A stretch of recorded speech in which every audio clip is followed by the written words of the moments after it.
बघा, हे सरकार उलथून टाकण्याची वेळ आलेली आपण बघतोय। देशभरातील विद्यार्थ्यांचं अभिनंदन आणि अभिमान।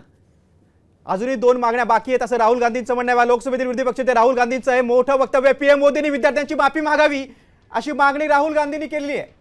सरकार उलथून टाकण्याची वेळ आलेली आहे असं राहुल गांधी बोललेले आहेत।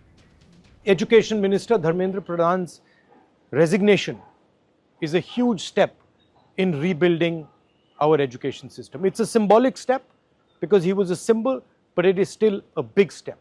And I want to congratulate every single student, every single youngster who came out on the streets and fought for democracy, fought for the future of this country, and defended the Constitution. I'm proud of you. Well done. PM मोदींनी विद्यार्थ्यांची माफी मागावी, मला युवकांचा अभिमान आहे।